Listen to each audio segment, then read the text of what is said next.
So there I was, holding a plate of potato salad at the Hendersons' 4th of July BBQ, watching some blonde with extensions practice her synchronized swimming routine between my husband's legs. The chlorine wasn't the only thing burning my eyes. Let me set the scene for you. Picture this. Perfect suburban Thursday afternoon in Meadowbrook, our little gated community in Chapel Hill, where everyone pretends their marriages are as manicured as their lawns. The Hendersons' annual 4th of July party, the one where Barrett shows off his new Weber grill like it's a Ferrari, and Thea acts like her store-bought potato salad is a family recipe passed down from the Mayflower. Everyone's there, the whole neighborhood, pretending we're living the American dream while secretly drowning in HOA complaints and credit card debt. I'm Celeste Ramsey, 41, CPA at a boutique accounting firm downtown, mother of 2 teenagers who think I'm approximately as cool as a fanny pack. Married to Royce Caldwell for 17 years, or so I thought. 17 years of working late, client dinners, and medical equipment conferences that apparently doubled as auditions for a low-budget porno. But I'm getting ahead of myself. I'd spent the morning doing what every self-respecting suburban mom does on a holiday, meal prepping something I could pretend I whipped up casually while actually stress-eating cheese cubes in the kitchen. Soren, my 15-year-old son, was already at the Hendersons, probably trying to impress some girl with his extensive knowledge of Fortnite strategies. Petra, 12 going on 25, had informed me that morning that my outfit was giving soccer mom energy, and not in a good way. Thanks, honey. Love you too. Royce had left early, claiming he needed to help Barrett set up, which should have been my first red flag, considering my husband's idea of helping usually involves standing near someone doing actual work while holding a beer and offering unsolicited advice. But it was the 4th of July. I was tired. I'd already balanced 3 client portfolios that week and discovered that the Patterson account had some interesting discrepancies. My brain was fried. So there I went, walking the 2 blocks to the Hendersons with my mediocre potato salad and my complete ignorance, ready to make small talk about gas prices and pretend I cared about Melissa Morgan's new kitchen backsplash. The Hendersons' backyard was peak suburban excess. String lights that probably violated some fire code. A pool that cost more than my first car. That massive grill Barrett wouldn't shut up about. Coolers full of White Claw because apparently we're all 23 again. The whole neighborhood was there. The Taylors, the Coffees, the Morgans with their matching Ralph Lauren polos, even old Mr. Pierce from the corner house who only shows up for free food and to complain about property taxes. I spotted Soren immediately, awkwardly hovering near a group of girls, looking like he wanted to simultaneously be anywhere else and exactly there. Petra was with her friend Madison, both glued to their phones, probably TikToking about how embarrassing their parents are. Normal teenage stuff. And then I saw the pool. There were maybe 10 people in the water. Kids mostly, doing cannonballs and chicken fights. Barrett doing his yearly belly flop that everyone pretends is hilarious. And there, in the shallow end, was my husband, with a woman between his legs. Not just any woman. A blonde. And listen, I have nothing against blondes, but this was that specific shade of bottle blonde that screams, I have a vision board about becoming an influencer. Extensions so obvious they probably had their own zip code. One of those tiny string bikinis that's less swimwear and more dental floss with aspirations. And she was, right there, between his legs. Her hands were on his thighs. His hands were on her waist. They were laughing. That specific kind of intimate laughter that makes your stomach drop because you just know. That's not the first time they've touched. Time did that weird thing where it simultaneously stops and speeds up. I could hear everything. The sizzle of burgers on the grill, some Kenny Chesney song playing from Barrett's outdoor speakers, kids screaming, Melissa Morgan talking about her backsplash, but it all sounded like I was underwater. The potato salad container was sweating in my hands. Or maybe I was sweating. Probably both. Royce looked up. Our eyes met across the yard. And the look on his face? That wasn't confusion. That wasn't, oh hey honey, let me explain this perfectly innocent situation. That was pure, unadulterated, oh shit. He practically launched himself out of that pool. I mean, full-on Olympic swimmer emergency exit. Created a wave that splashed over the edge and hit Barrett's precious Weber with enough force to make the coals hiss. The blonde, let's call her Extensions McGee for now, stumbled backward, nearly face-planting into the water, arms flailing like a flamingo on roller skates. Suddenly, every single person in that backyard became extremely fascinated with their phones. The Taylor's teenage son found something absolutely riveting about his shoes. Melissa Morgan literally turned around and walked toward the fence. Even Barrett, who never shuts up, went silent and suddenly needed to check the propane tank urgently. That classic suburban move. The, "I didn't see anything. I'm not involved. Please don't make me choose sides because we have a book club next week" maneuver. Royce was dripping water all over the concrete, holding his hands up like he was being arrested. Which, spoiler alert, might not have been too far off from his future. "Celeste. Babe. This isn't—" I held up my hand. Didn't say a word. Just stood there, holding that stupid potato salad, looking at my husband of 17 years, the father of my 2 children, the man I'd built a whole life with, standing there soaking wet and guilty as hell. Extensions McGee had climbed out of the pool by then, grabbing a towel, and suddenly very interested in leaving. She scurried off toward the house like a wet cat, leaving a trail of chlorinated water and poor life choices. "We should talk," Royce said. His voice had that edge to it, that defensive tone men get when they're about to explain why their obvious betrayal is somehow your fault for not understanding the context. I looked at him, then at the pool, then back at him. "You're absolutely right," I said, my voice perfectly calm. "We should definitely talk." And then I smiled. Here's what Royce didn't know about me. I'm a CPA. I've spent 17 years looking at numbers, finding discrepancies, following paper trails that people thought they'd hidden. I've uncovered embezzlement schemes, tax fraud, hidden accounts. I can find money like a bloodhound finds a cheeseburger. And for the past 3 months, I'd been noticing some very interesting charges on our credit card statements. Charges that Royce kept explaining away with increasingly creative excuses. Looking at my guilty husband dripping chlorinated water on the Henderson's designer pavers, something clicked. All those late nights, those conferences, the sudden interest in fitness and networking events, the new cologne, the way he'd been guarding his phone like it contained nuclear launch codes. I wasn't just looking at a cheating husband.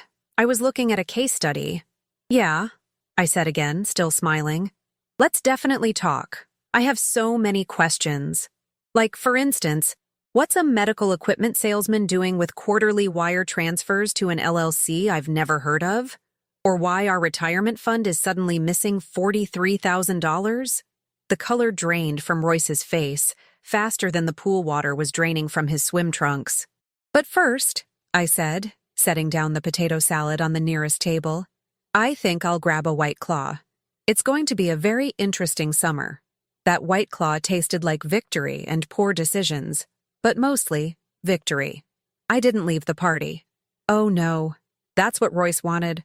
For me to cause a scene, storm off crying, let him spin the narrative to everyone about his dramatic wife who overreacted to an innocent situation. I'd been married long enough to know the playbook.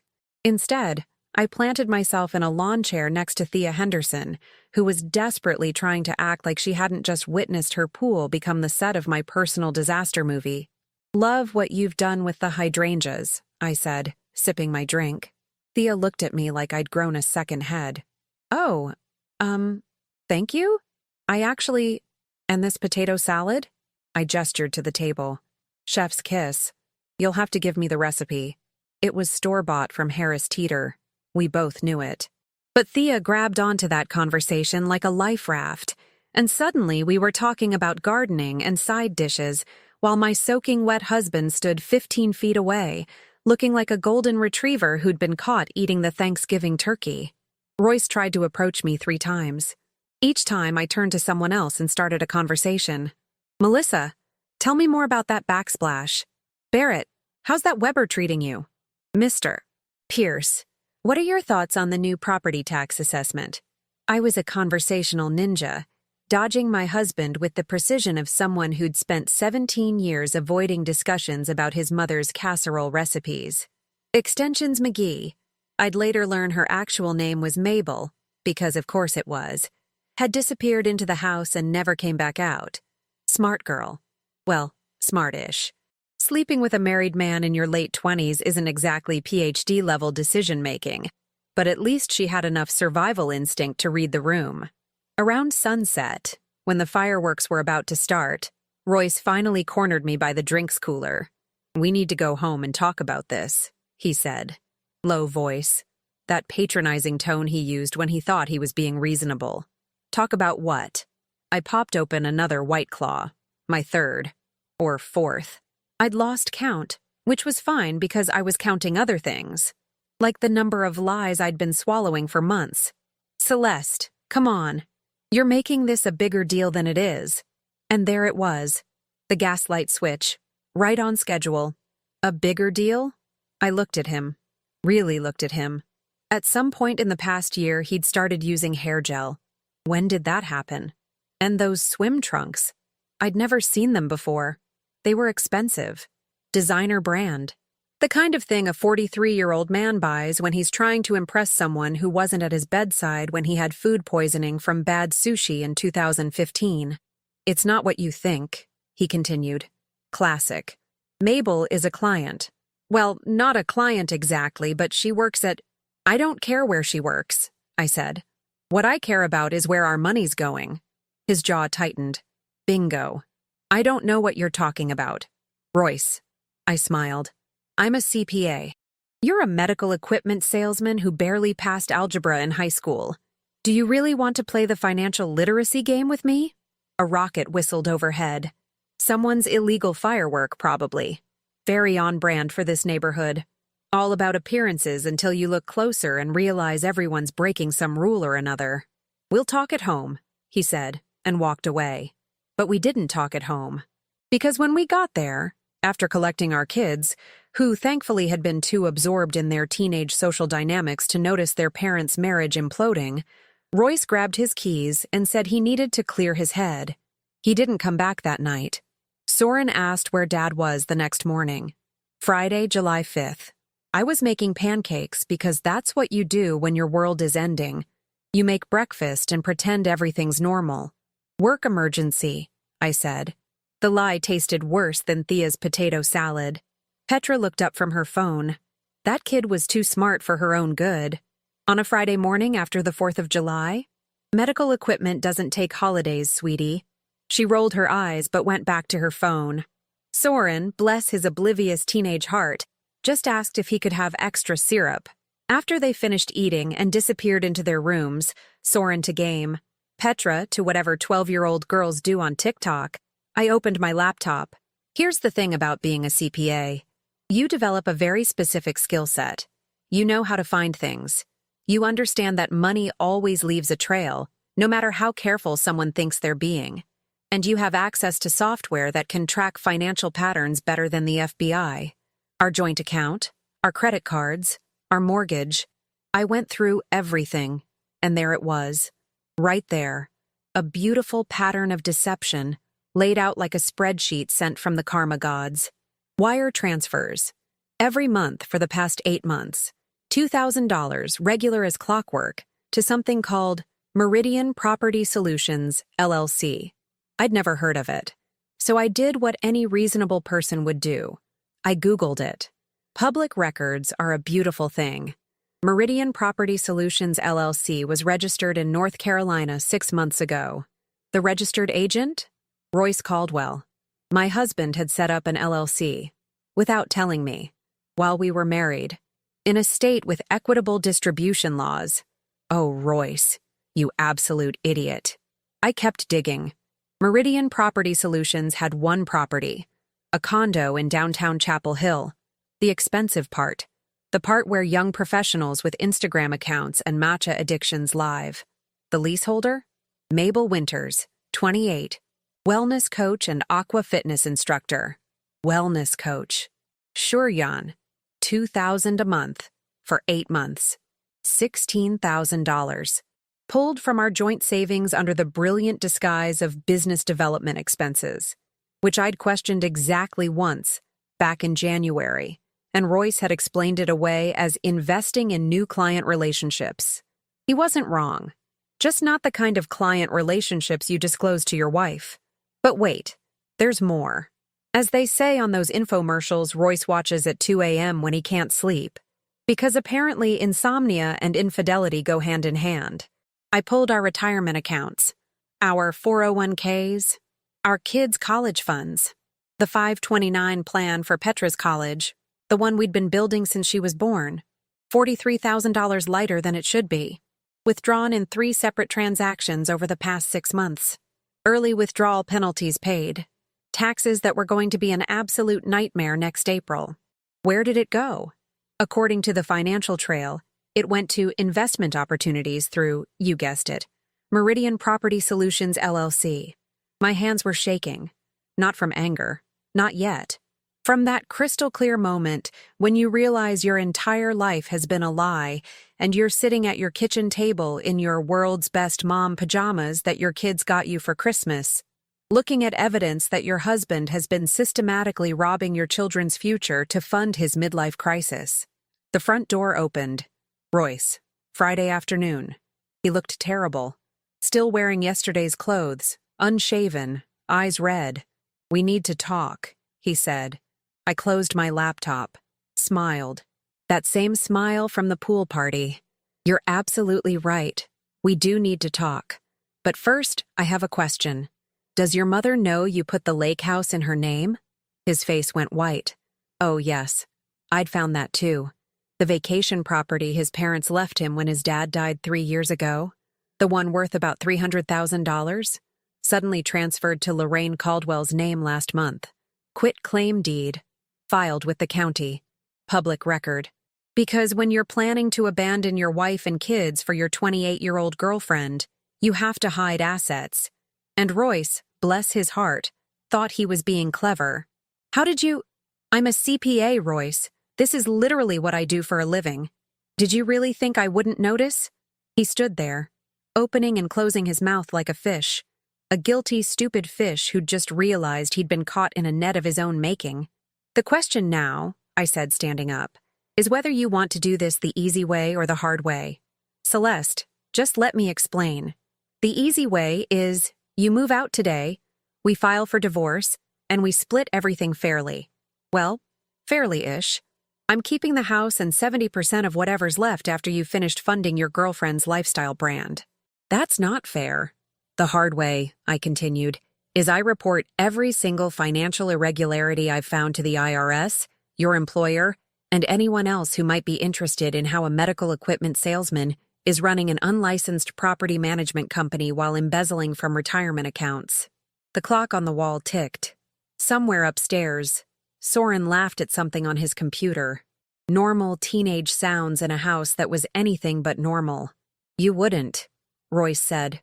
I picked up my phone, opened my email, showed him the draft I'd already written, addressed to the compliance department at Caldwell Medical Solutions, his employer. Subject line: concerns regarding employee financial misconduct. Try me. Royce left that Friday afternoon with 2 suitcases and his dignity in shambles. He went to stay at his mother's, because of course he did. When your wife catches you embezzling from your kid's college fund to bankroll your girlfriend's apartment, you run home to mommy. I gave him the weekend to think about his options, which was generous of me, considering his options were basically terrible or catastrophic. But here's what Royce didn't know. I wasn't just angry. I was methodical. And angry, methodical CPAs are basically legal hitmen with spreadsheets. That weekend, while Soren and Petra were at their respective friends' houses, thank God for teenagers who'd rather be anywhere but home, I did what I do best. I audited my husband's entire life. Saturday morning, I started with the obvious stuff. Bank statements going back 2 years, credit card statements, PayPal, Venmo, even his Cash app, which he thought was somehow invisible to me because it was just for the guys when they went golfing. Spoiler alert, Royce hadn't been golfing. He'd been Venmoing Mabel money for everything from brunch to yoga classes to, and this is my personal favorite, chakra alignment sessions, which apparently cost $250. Your chakras better be NASA-level aligned for that price, but I digress. By Saturday afternoon, I'd compiled a spreadsheet that would make forensic accountants weep with joy. Every transaction, every withdrawal, every suspicious business expense that was actually lingerie from some boutique in Durham that definitely wasn't my size. But then I found something interesting. Royce's work email. He'd been stupid enough to sync it to our home computer, the one in his office that I had full access to because, and here's a shocker, I'm the one who set up all our technology in the first place. Turns out my darling husband wasn't just stealing from our family.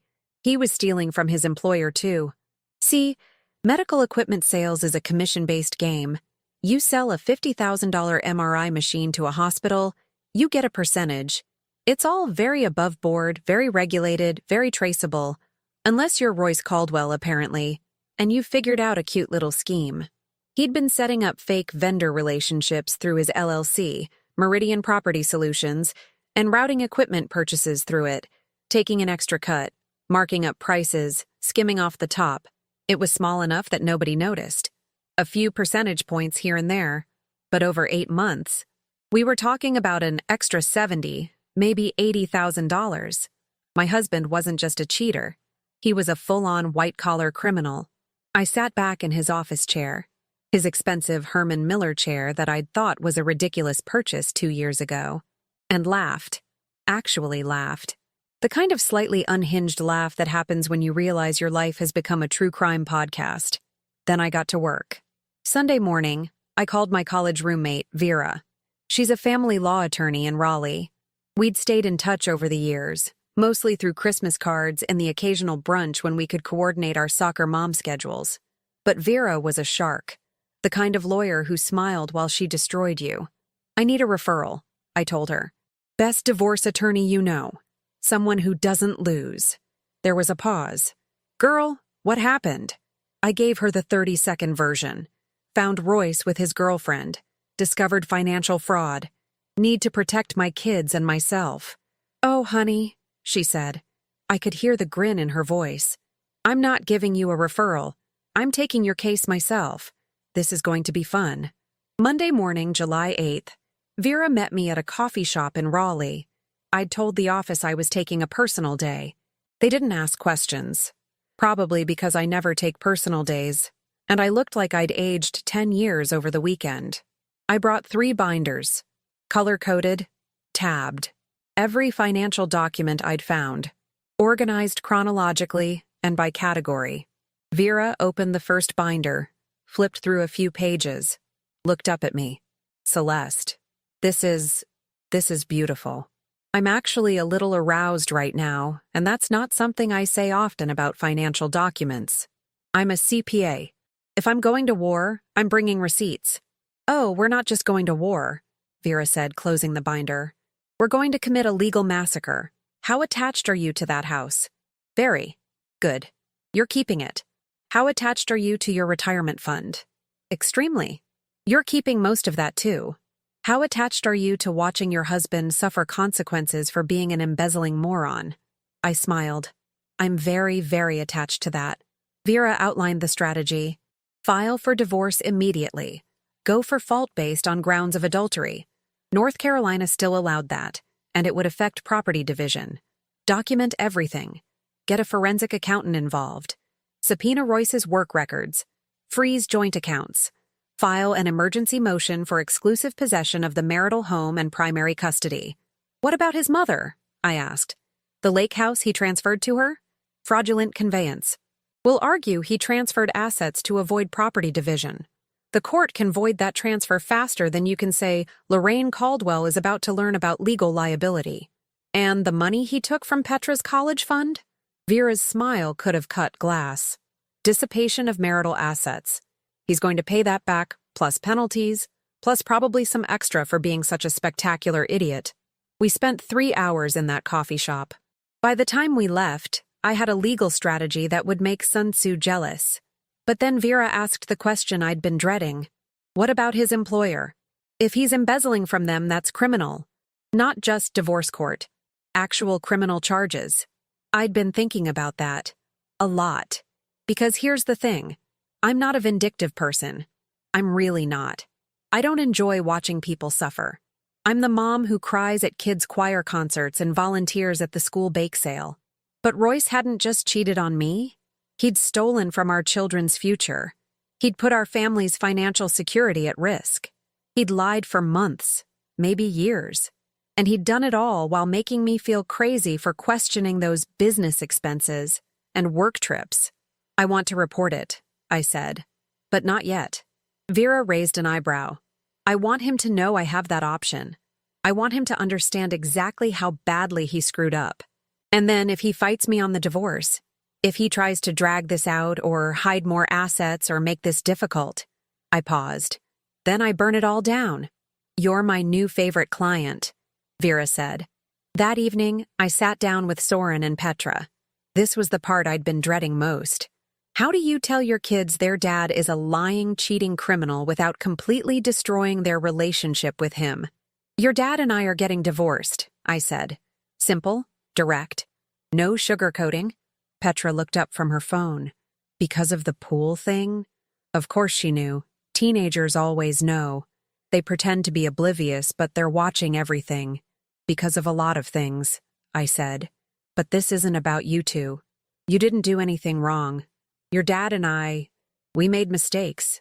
Well, mostly your dad made mistakes. A lot of mistakes. But that doesn't change how much we both love you. Soren was quiet.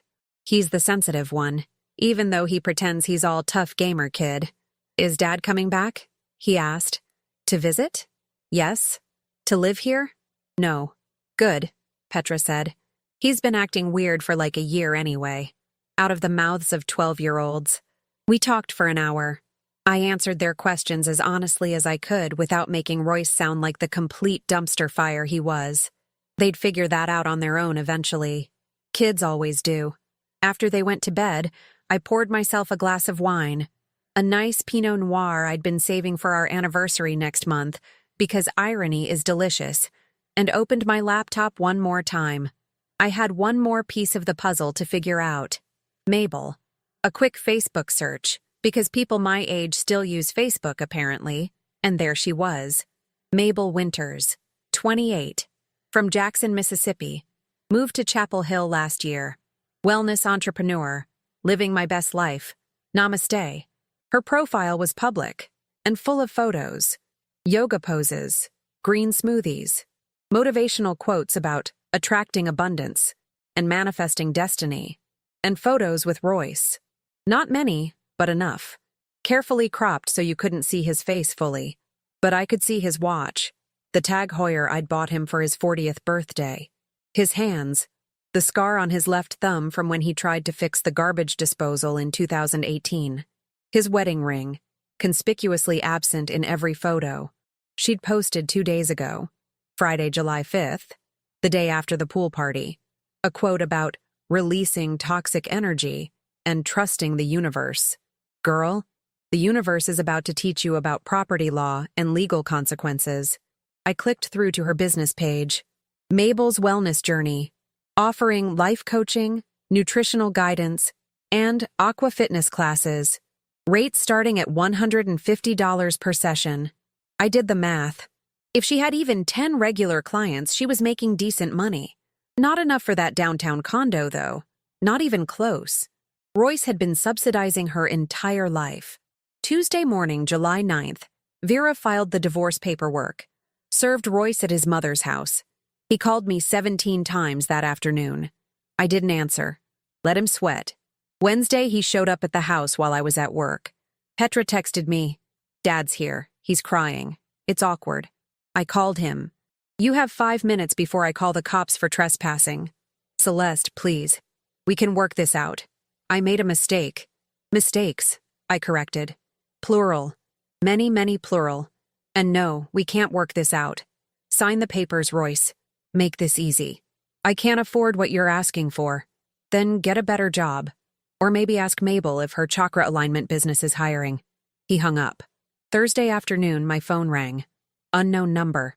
I almost didn't answer, but something told me to pick up. "Mrs. Caldwell, This is David Fletcher from Caldwell Medical Solutions Compliance Department. We need to schedule a meeting regarding some irregularities in your husband's account management. Would you be available next week? I smiled. Someone else had found the breadcrumbs. I'd be happy to meet, I said. And, Mr. Fletcher, I think I have some information that might be relevant to your investigation. The meeting with David Fletcher happened on Tuesday, July 16th, at a conference room in downtown Chapel Hill that smelled like corporate anxiety and overpriced coffee. Fletcher was mid-40s, balding, with the kind of perpetually exhausted look that comes from babysitting grown adults who can't follow basic compliance rules. He brought two other people, a woman from HR named Simone, and their corporate attorney, a guy named Pierce who looked like he billed $600 an hour just to breathe. I brought my 3 binders and Vera. Mrs. Caldwell, Fletcher began. We appreciate you taking the time. It's Ms. Ramsey, actually, I corrected. I kept my maiden name. But please call me Celeste. Vera gave me a subtle nod. Good start. Establish that I'm not just Royce's wife. I'm my own person. A person with her own career and her own name and her own very organized binders. Right, Celeste. We've been conducting a routine audit of our sales team's vendor relationships, and we've noticed some irregularities in your husband's accounts. Ex-husband, I said. Well, soon-to-be ex-husband. The papers are filed. Fletcher's eyebrows went up. I see. Well, that's actually relevant. We've discovered that Royce has been routing equipment purchases through a third-party LLC called Meridian Property Solutions. Are you familiar with this entity? I opened binder number 2, tab C, slid it across the table. Meridian Property Solutions LLC was registered by Royce on November 18th of last year. He's the sole member. It has one asset, a rental property in downtown Chapel Hill, leased to his girlfriend. He's been using it to mark up equipment sales and pocket the difference. I estimate he's taken approximately $75,000 to $80,000 over the past 8 months. The room went silent. You could hear the air conditioning hum. Pierce, the attorney, leaned forward. How did you— I'm a CPA, I said simply, and I have access to all our joint financial records. Had access, past tense. I've frozen everything as of last week. Fletcher looked like Christmas had come early. Would you be willing to provide copies of these documents for our investigation? Absolutely. On one condition. Vera put her hand on my arm. We'd rehearsed this part. What condition? Pierce asked. I want to know what actions you're planning to take. Because if we're going to do this, I need to know my kids and I are protected. Royce's criminal stupidity isn't going to blow back on us financially or legally. We're planning to terminate his employment immediately, Simone from HR said. And we'll be referring this to local law enforcement for potential criminal charges. Wire fraud, embezzlement, possibly more. Good, I said. Because he also stole $43,000 from our daughter's college fund to finance this little entrepreneurial venture. So forgive me if I'm not feeling particularly charitable about protecting him from consequences. Fletcher actually smiled. Ms. Ramsey, you've just made our investigation significantly easier. We'll make sure you and your children are clearly separated from any legal liability. You're a victim here too. We spent 2 hours going through everything, every document, every transaction, every email I'd found. By the end, Pierce was taking notes like his life depended on it, and Fletcher looked like he'd just won the compliance department lottery. One more thing, I said as we were wrapping up.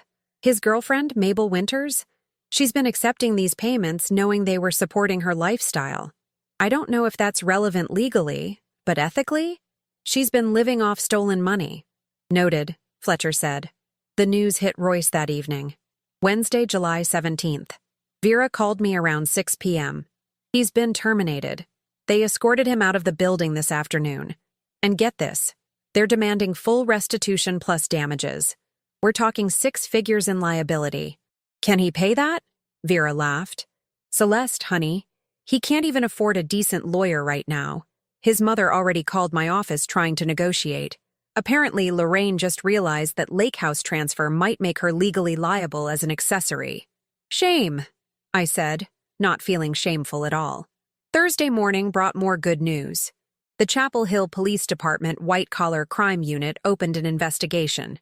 By Friday afternoon, Royce had been formally charged with embezzlement and wire fraud.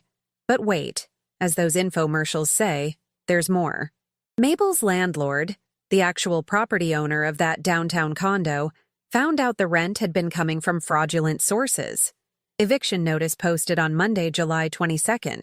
She had 30 days to vacate. I know this because Mabel called me. Actually called my cell phone. The audacity. Mrs. Caldwell, this is Mabel.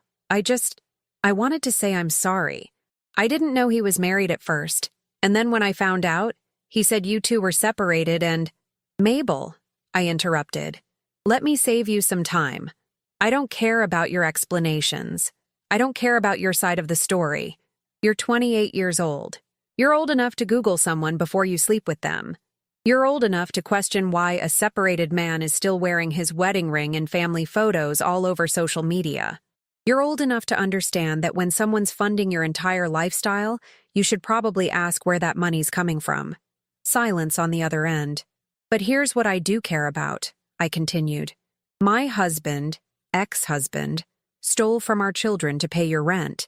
He committed crimes to buy you yoga pants and chakra alignments and whatever other wellness nonsense you're peddling. So no, I don't accept your apology. I hope your next life coaching session teaches you about personal responsibility. I hung up. It felt amazing.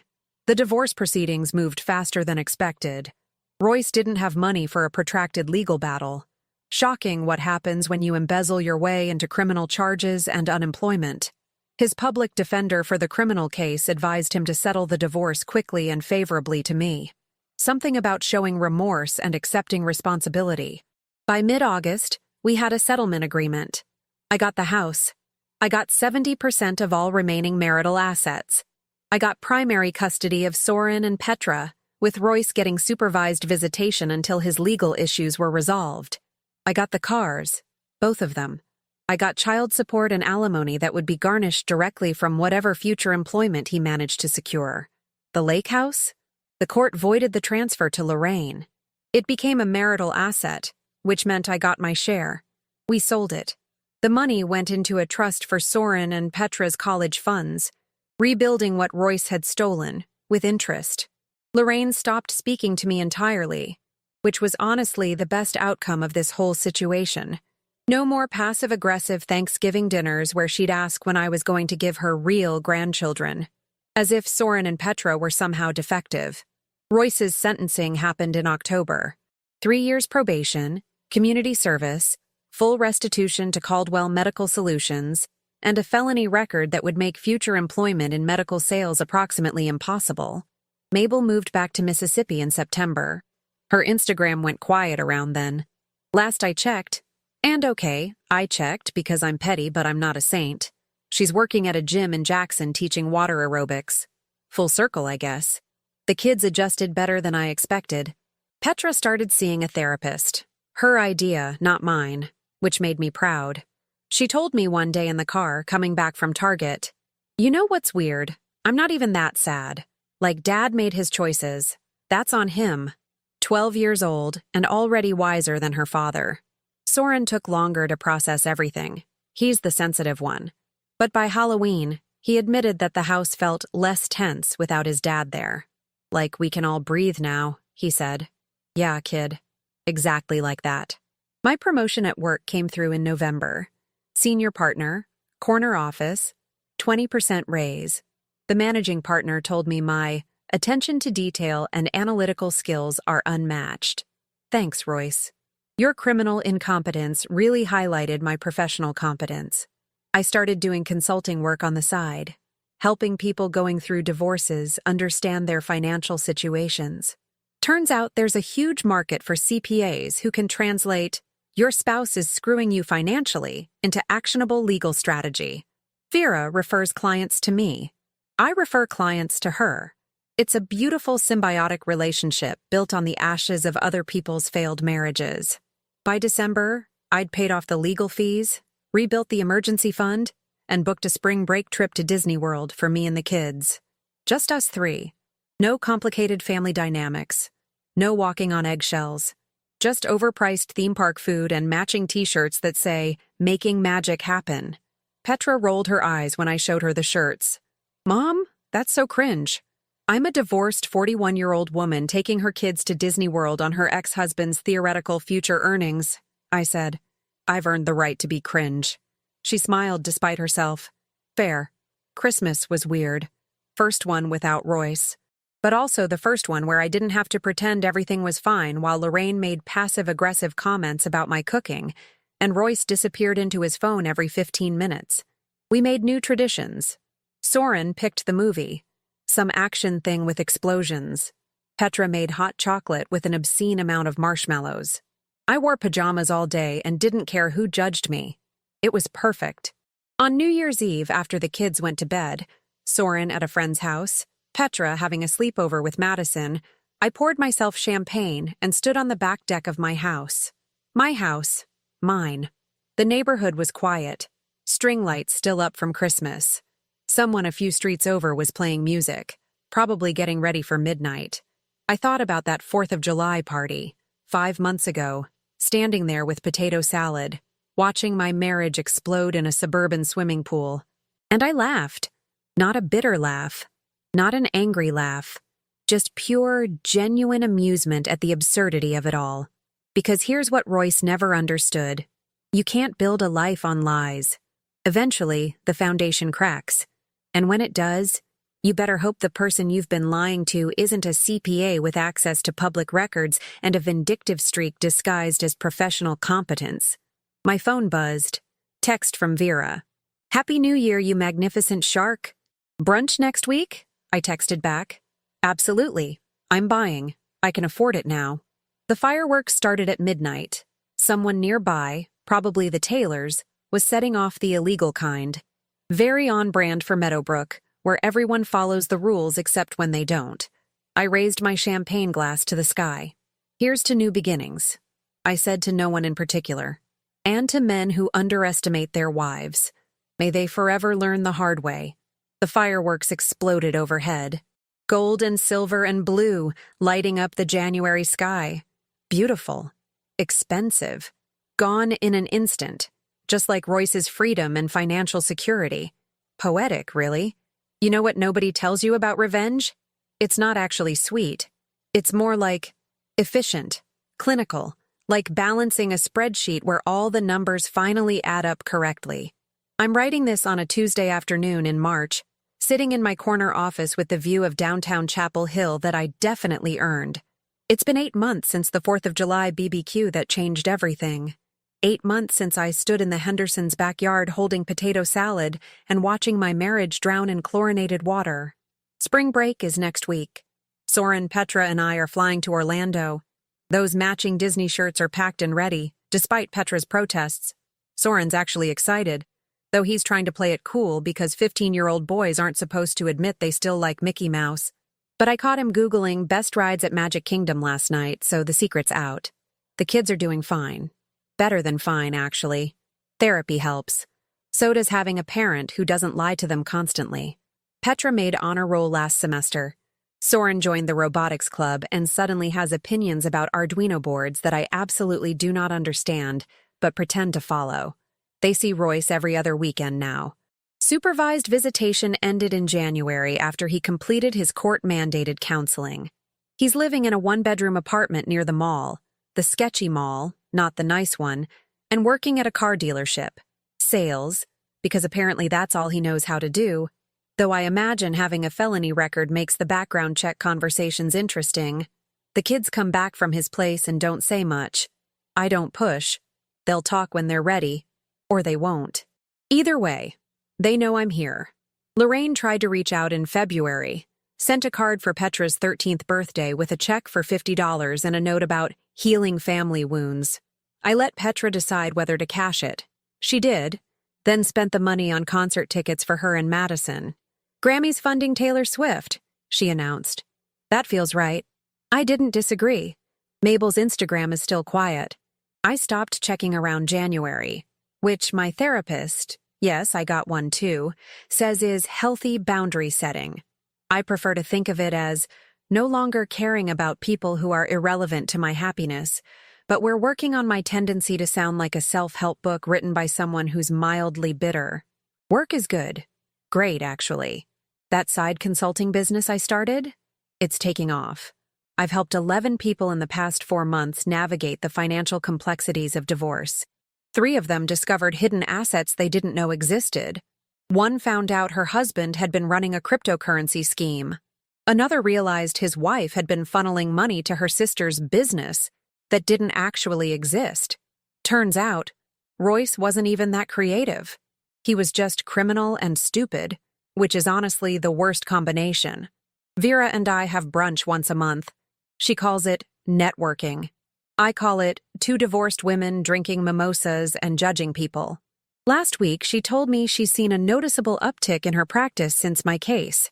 Apparently, the legal community in Chapel Hill talks, and the story of the CPA who methodically destroyed her embezzling husband's life has become something of a legend.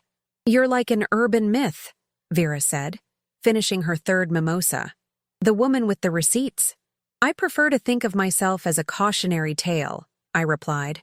"Don't marry someone who can't do basic math, or someone who thinks a CPA wife won't notice financial fraud. That too. The house feels different now. Lighter. We repainted Royce's office. It's a reading room now, with a window seat and bookshelves Soren helped me install. We replaced the furniture in the master bedroom because I wasn't sleeping in a bed I'd shared with a criminal. We got a dog. A rescue beagle named Peanut who's absolutely useless as a guard dog but excellent at emotional support. The Hendersons still do their 4th of July party every year. I'm already planning my attendance for this summer. Because here's the thing. I didn't do anything wrong. I'm not the one who should feel ashamed or uncomfortable. I'm not the one who needs to hide. If anything, showing up with my kids and my life together is the ultimate power move. Let them see what winning looks like. I've learned things this past year. Hard things. Like how you can spend 17 years with someone and not really know them at all. How love without respect is just nothing. How the worst betrayal isn't the affair. It's the financial fraud and the lies and the systematic dismantling of trust. But I've also learned that I'm stronger than I thought. More capable. More resilient. That I can take the worst thing that's ever happened to me and turn it into a career opportunity and a better life for my kids. That I don't need a partner to feel complete. I just need accurate financial records and a good attorney on speed dial. People ask me sometimes if I'm dating. The answer is no. Not because I'm bitter or broken or traumatized, but because I'm genuinely happy alone. I've got my kids, my career, my dog, my morning coffee routine, my weekend trips to Target where I impulse buy throw pillows I don't need. I've got peace. And after 17 years of walking on eggshells around someone else's lies, peace is underrated. Maybe someday I'll meet someone. Someone honest. Someone who understands that I'll be checking their credit score and running background checks and verifying their employment history, and who won't be offended because they'll understand why. But if I don't, that's fine too. Because here's what that 4th of July pool party taught me. The only person you can really count on is yourself. And if you're smart enough, organized enough, and petty enough in exactly the right ways, that's more than sufficient. I've got a flight to catch next week. Mickey Mouse ears to wear. Memories to make with my kids that don't involve anyone's criminal proceedings or court dates or supervised visitations. I've got a life I built from the ashes of someone else's terrible decisions. And honestly, it's pretty damn good. So here's my advice, free of charge, from someone who learned it the hard way. Marry someone who respects you. But more importantly, be someone who respects yourself enough to walk away when they don't. Keep receipts. Document everything. And never ever underestimate what a CPA with a vindictive streak can accomplish with 3 binders and access to public records. Turns out, the only thing colder than that pool water was the karma I served with receipts attached. And honey, I never forget to charge interest. And that wraps up today's story. Now we want to hear from you. Where are you watching from? Drop your city or country in the comments, and let's see how far these stories reach. If this story moved you or gave you chills, give it a like, share, and subscribe for more powerful stories. One last thing, rate the story from 1 to 10 in the comments. Your feedback helps us bring you even better ones next time. Thanks for watching. We appreciate you being part of this storytelling journey.